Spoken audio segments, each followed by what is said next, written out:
வணக்கம். நியூஸ் தமிழ் செய்திகளை வழங்குவதற்காக நான் பிரியங்கா அனந்த்சாகர். தொடர்ந்து செய்திகளை பார்க்கலாம்.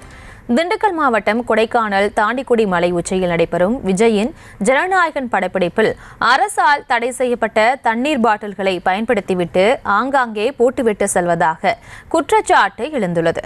இது தொடர்பான விவரங்களோடு இணைகிறார் நமது செய்தியாளர் குறிஞ்சிவேல். வணக்கம். இந்த குற்றச்சாட்டு தொடர்பான விவரங்களை வழங்கலாம்.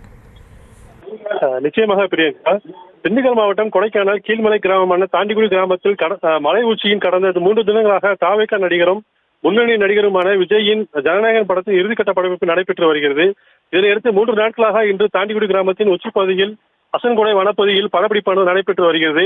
இந்த நிலையில் கொடைக்கானல் மலைப்பகுதியில் 1 லிட்டர் மற்றும் 2 லிட்டர் வாட்டர் பாட்டில்கள் தடை செய்யப்பட்டு கொடைக்கானலுக்கு வரும் வாகனங்களை அரசு அதிகாரிகள் சோதனை செய்தும் அவற்றை பறிமுதல் செய்வதுடன் பசுமை வரியும் விதித்து வருகின்றன. இந்த நிலையில் ஜனநாயகன் படப்பிடிப்பு நடைபெறும் பகுதியில் அரசால் தடை செய்யப்பட்ட 1 லிட்டர் மற்றும் 2 லிட்டர் வாட்டர் பாட்டில்களில் பயன்பாடு அதிகரித்து காணப்படுகிறது. கொடைக்கானல் வரும் சுற்றுலா பயணிகளை மட்டும் பரிசோதனை தீவிரப்படுத்திய நிலையில் இந்த திரைப்படத்துக்கு படப்பிடிப்புக்கு வருபவர்களை மட்டும் பரிசோதனை செய்யாமல் எந்த வகையில் மலைப்பகுதிக்கு அனுமதிக்கப்பட்டார்கள் என கேள்வி எழுப்பியுள்ளது.